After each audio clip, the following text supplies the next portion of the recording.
Maybe the Big 12 is really just the Big Two, Oklahoma. Or maybe Oklahoma State is worthy of consideration. We shall soon find out. Baylor's offense faces its biggest challenge in a payback game. And while Texas Tech may not contend for the title, but they could match Baylor's double six versus KU and actually match its own double six that they posted last weekend. This is Big 12 Breakdown. This is the best Big 12 show you're going to find with the best bloggers around the conference.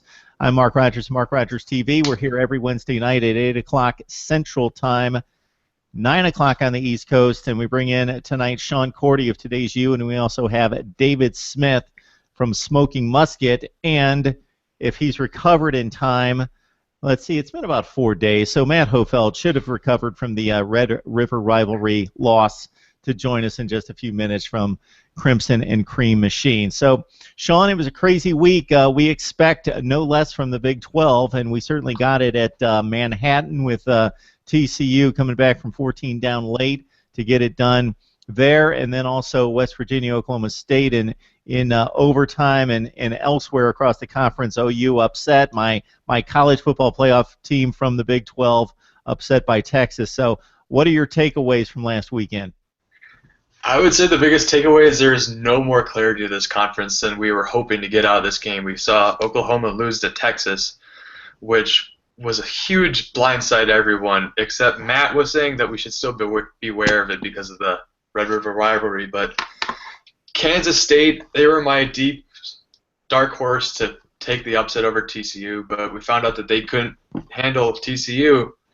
And then we also had the West Virginia game, Oklahoma State game, which I have to say is one of the ugliest games I've seen in a while. It was brutal to watch on both sides. People sacked all over the place, and big plays were the name of the game there, which I think is going to be a deciding factor to this conference, who wins it. So it's going to be interesting to see who can pull up through this next stretch of games, which we're starting to get some really good games over here.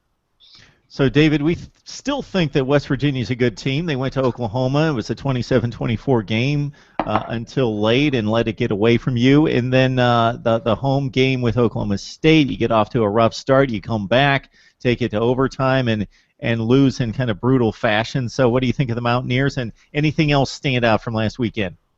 Well, I think whenever it comes to the West Virginia standpoint, they continue to start off slow in big games. West Virginia not having a great start in Norman whenever they faced Oklahoma, which ended up being their demise. Eventually, they ended up getting it within 3, but that second half was not very good. But against Oklahoma State, it really did end up being the factor. The fact that they just could not score in that first half, could not get anything going whenever it came to the offensive side of the ball, to the point where West Virginia's defense was outscoring the West Virginia offense 2-0 up until a little bit later in the second quarter, which is not great. That's not what you really want whenever it comes to a Big 12 game.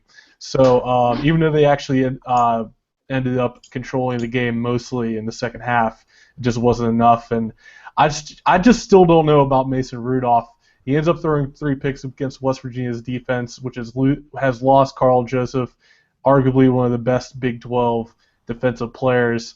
He ends up actually getting some really good plays just whenever he needed to. Oklahoma State's defense does just enough to hold West Virginia in the second half, being just enough of a resistance to West Virginia's not so great quarterback play from Skylar Howard to force him into a really bad pick in the second half. But outside of that game, outside of West Virginia, that is, Oklahoma State, I'm still not really sure. I know they are undefeated. They continue this stretch where they, 2 of the games might have a little bit of an asterisk with the Big 12 refs being Big 12 refs. West Virginia not necessarily having the most functional offense in the world, but actually, they still put up a good amount of points to be able to win the game and scored a touchdown against the West Virginia defense in overtime. But around the conference, it's tough to win at night in Manhattan. It's just tough to do it. K-State, even though we have no idea what's going on with their offense, we have no idea what's going on with their quarterback. Something offensive lineman trying to volunteer to play quarterback. It's becoming ridiculous. And TCU just getting it done again, somehow surviving again. I don't think it's going to survive. They're going to survive that much longer, but you still have to credit them for winning in Manhattan, regardless of what year it is. It's Bill Snyder. It's just wizardry. You're not really sure what happens there. So it's just good job. Way to go. Good job. No question about it. And Oklahoma State, as you mentioned, walking the tightrope. And they continue to do it through 3 games in the conference. Everyone has been down to the wire, and they have been pretty fortunate to get it done. And now we bring in Matt. Okay, if we were doing this show on Saturday night, I don't know if we would have been able to lure Matt onto the show. But being the true professional he is, and with about 5 days to lick some wounds, Matt joins us. And we talked about it, and to give you credit on this one, Matt, you definitely said, hey, it's always a little scary for me because it's Texas and strange things happen in this game. And so you disclaimed that, no question about it. But can you give us an explanation, because we know what we saw out of Texas against TCU in particular? Yeah, I don't know if there is a valid explanation other than the fact that Oklahoma was completely outplayed in this game. They were outmuscled. Texas came with a clear chip on their shoulder. That you could tell the wagons were circled, and Oklahoma just kind of there's no way you'll convince me. They didn't just kind of approach us as if we'll go out there and we'll go through the motions. I think Oklahoma was exposed, particularly on the offensive line, 6 quarterback sacks, but from Baker Mayfield. But you have to question things like, why did they not roll Baker Mayfield out of the pocket more often? Why were the receivers not able to get separation from a horrible Texas secondary?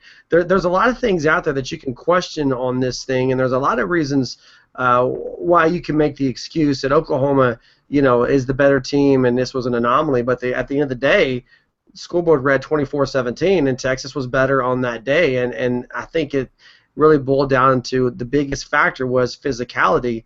Texas was much more physical than Oklahoma, and on top of that, they were the aggressor.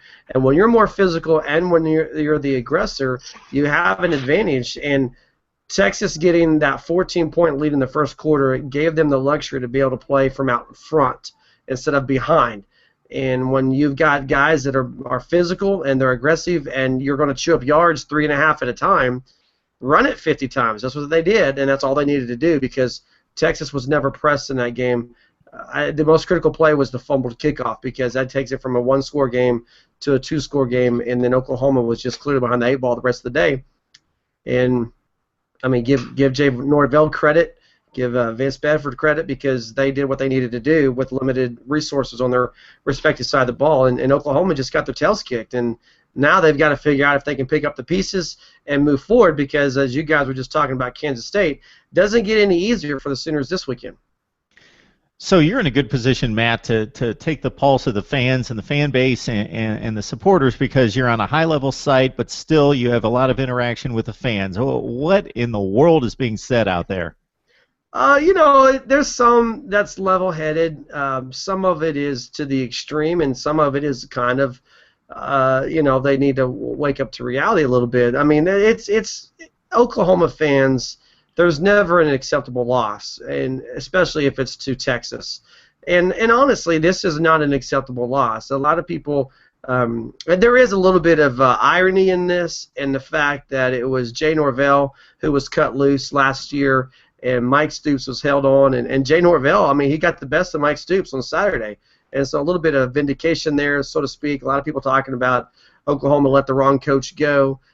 But, Jay Norvell, I know him. I was able to text him and even talk to him through that transition process. But the reality is, you look at one of the biggest hang-ups Oklahoma last year was the lack of depth at the receiving position and the lack of development at the receiving position.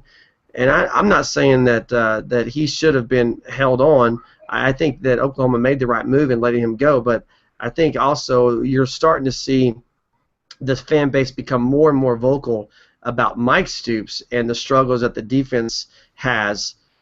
To that, I would say, look, the defense got put in a 14-0 hole early in the game, and yeah, they shared a part of that. But when your offense gives you, I mean, this is the 9th-ranked pass defense, 9th-ranked pass offense that Oklahoma was going against. And Oklahoma's offense was able to score 3 points in the first 30 minutes of the game. That tells me you got more issues on the offensive side of the ball than on the defensive side of the ball. But Yeah, the fan base is kind of all over the place right now. I will tell you this: it's going to get if Oklahoma loses in Manhattan on Saturday afternoon, which I think there is a significant chance that happens. It's going to get real with the fans and with what things that people are saying.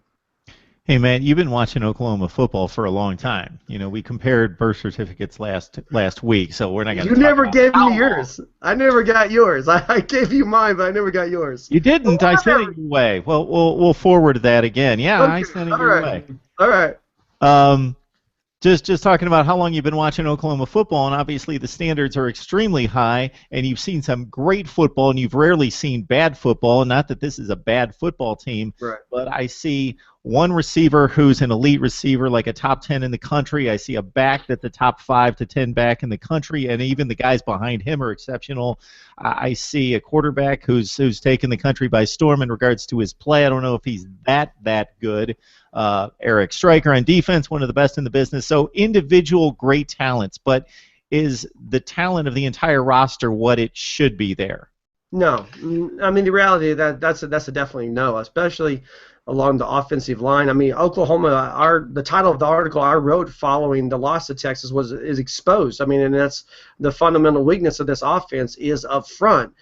We've hinted around about it and through the first 4 games of the season with Oklahoma's inability to run the football, but now that Baker Mayfield was sacked 6 times, there's no denying that this offensive line is underdeveloped and they're thin and they're not near the talent that they need to be to compete at this level of football.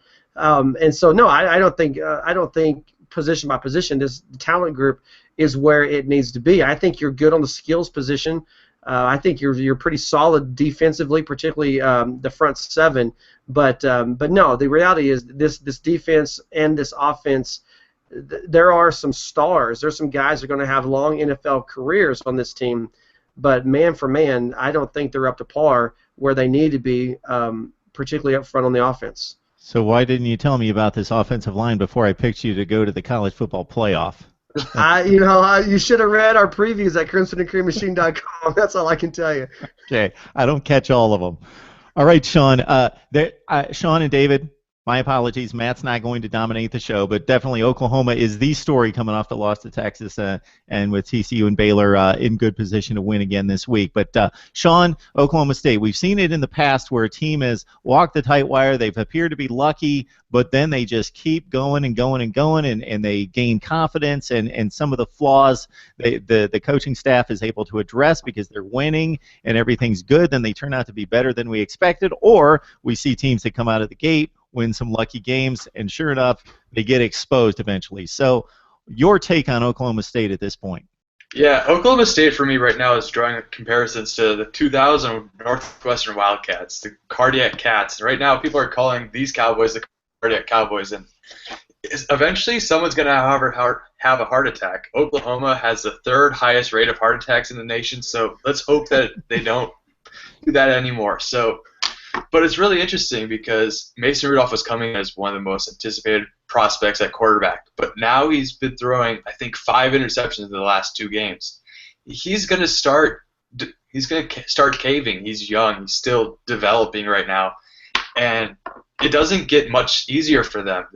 Although they do have TCU and Baylor coming to town, that's going to help them possibly be able to make this the 3-way tie that we were talking about, Oklahoma and Baylor TCU last week. We might add the state at the end of Oklahoma this week rather than just Oklahoma. Who knows? Maybe we have a 4-way tie, but that'd be insane. But if there's anything to take away from Oklahoma State right now, it's that their defense is playing phenomenally well. They're leading the nation in sacks right now. Emmanuel Ogbah is one of the best defensive linemen in the nation over Joey Bosa, Sean Oakman. He's been playing exceptionally well. And if they can keep controlling the passing game like they did against West Virginia, this could be a very dangerous team to start keep an eye out for. Sean, I used to think that you lived Big 12 football, but I'm getting the impression from throwing out that kind of stat. What was that again? Most suicides, 3rd most suicides in the nation in Oklahoma? No, they have the 3rd most heart disease. Yeah, heart disease rate in America. All Yeah, right. so I'm getting the impression we could be talking about kitchenware or needlepoint or hey, just all sorts go of in my different kitchen. chemistry, and you could just dive in with some kind of number or statistic for us. All right, David. Your thoughts about this West Virginia team? So you're in the hole at 0-2, but you play two of the better teams in the conference. Can you make a comeback? Obviously, we expect Baylor and TCU to lose one game between both of them because they're going to match up against each other. But stranger things happen. TCU obviously taken to the brink by two teams thus far. So your thoughts about the Mountaineers aside from losing two difficult games? Oh, well, their offense has to improve. Skylar Howard's performance must improve if West Virginia is going to get out of this hole, and it's not going to get any easier for them. They play Baylor and TCU back-to-back away to finish out October. It's very, very possible that West Virginia comes out of October 0-4 in the Big 12. Now they could easily end the season going 5-4, going like ending the conference slate. That could also happen, but yeah, they're digging themselves into a hole. We knew it was going to be close. There was a lot of talk about this Oklahoma State game at home, homecoming, needing to be just pretty much a must-win, considering the slate that you see West Virginia got going forward. They can't get it done in overtime. So now, I mean, West Virginia is now a 21.5 dog at Waco coming up Saturday. I would say, I mean, honestly, going into this October, whenever we were talking about on the Smoking Musket, we said that the TCU game was the second most likely victory for West Virginia, considering all of TCU's difficulties whenever it comes to attrition on the defensive side, losing all of it, like a lot of starters. I believe it was 6 going into October. I don't know if they have any more at this point. I believe Listenby is also out. I'm not sure how long, though. So it looks like West Virginia could go into Fort Worth and win, but they have to survive and actually have a team coming out of the Baylor game in which Baylor is going to be, I would say, 8 out of 10 whenever it comes to the revenge scale for Baylor, at least the Baylor Bears. Sean could probably tell you a little bit more about that. West Virginia going into Waco at noon on Saturday on Fox. I don't think that I'd say 21's about right whenever it comes to the spread, but I just don't know if Skylar Howard is going to be able to get it done on the road. I think the defense is good enough, but I think the offense just always puts them in really bad positions to the point where I don't know, man. I'm just scared. I'm scared of Baylor. This is not going to be fun for me. I might just watch this out of like my fingertips. Like it's going to be gross. Okay, maybe you're shortchanging your team. Baylor not. survived a few scares in the last few years, so it's possible. And you've got talent on that team. You've got a defensive backfield, even though you lost Carl Joseph. Okay, I stuck my foot in my mouth as I started to talk about your secondary there. You lose your best player. But you guys ready to make some predictions? Let's go for it. All right. I can't wait.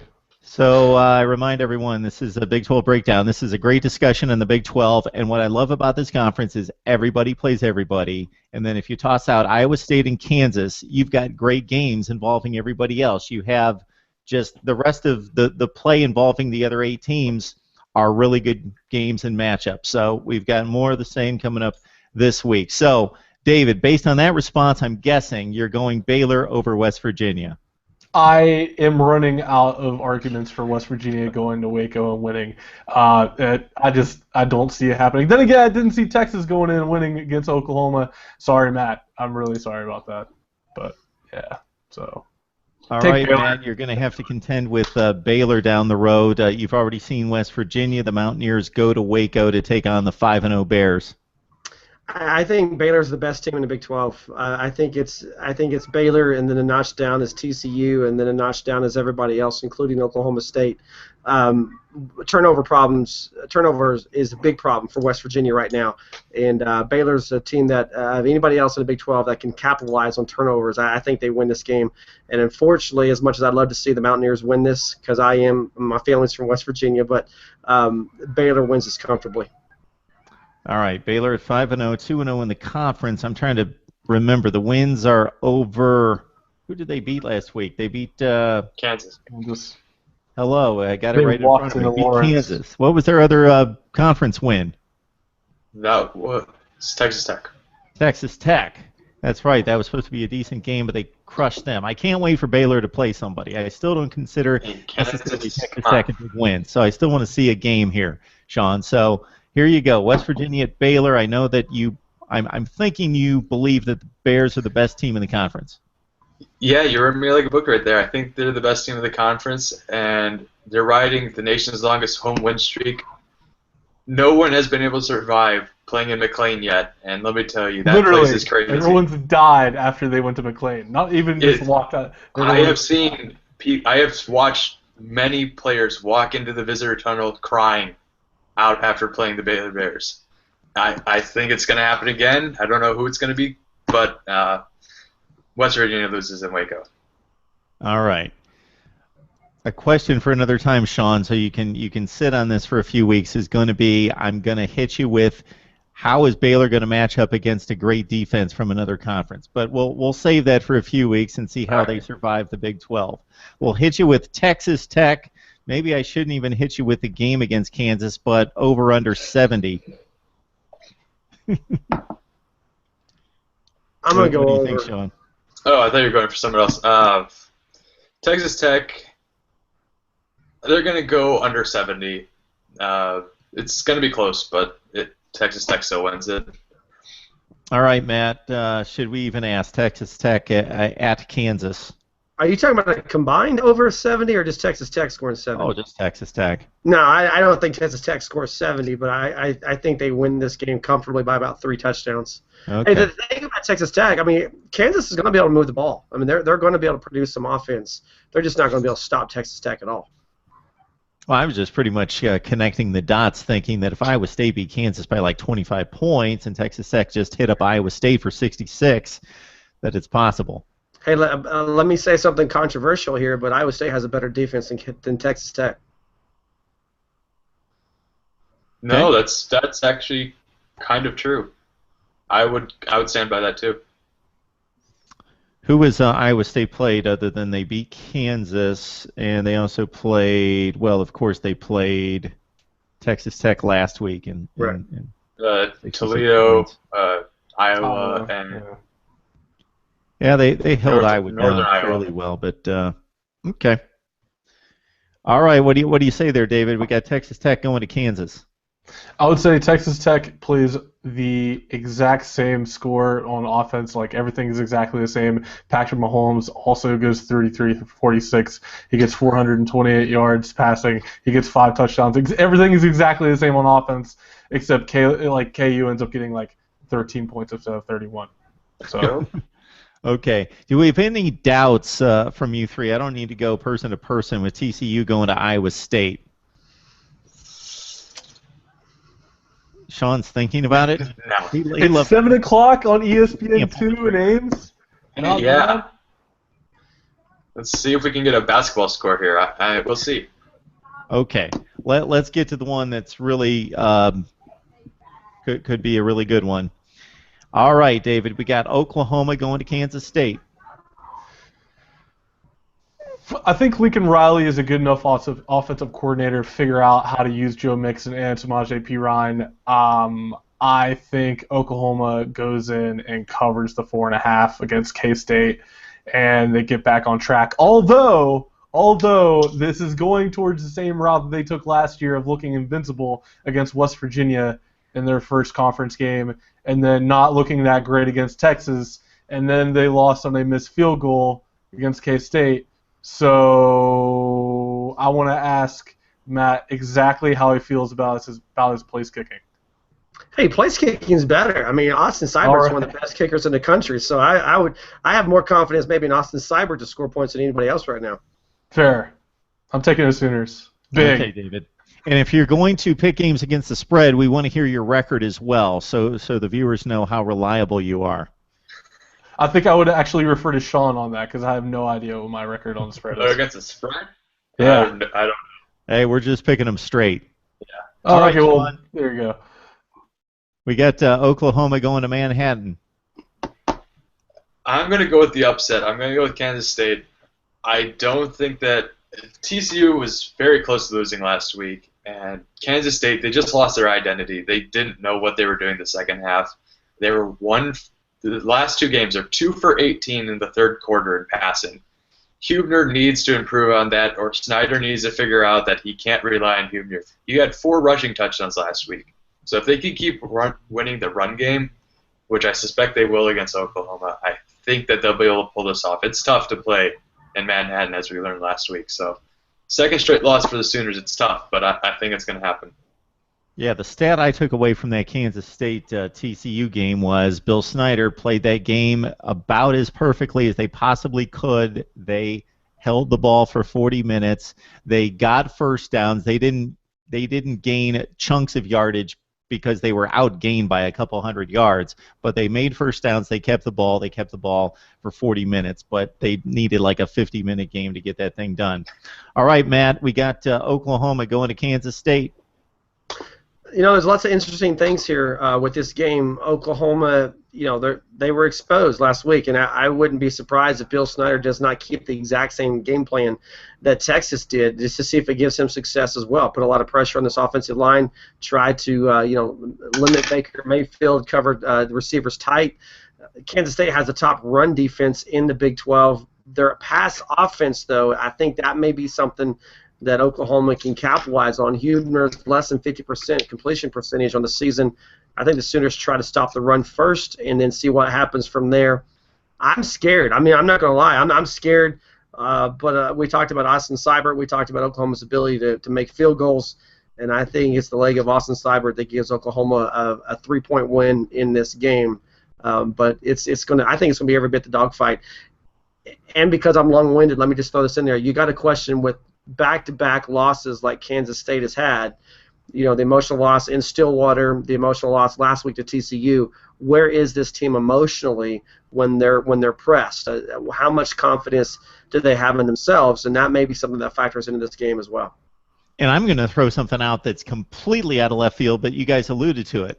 If you're Kansas State and you're routinely finishing fringe top 25 and sometimes better than that, why can't you ever get a quarterback? I know Bill Snyder loves to play the underdog role and we don't have much talent, but, man, there are MAC teams that are developing like backup NFL quarterbacks. Why cannot Kansas State get a qualified passing quarterback to Manhattan? Somebody.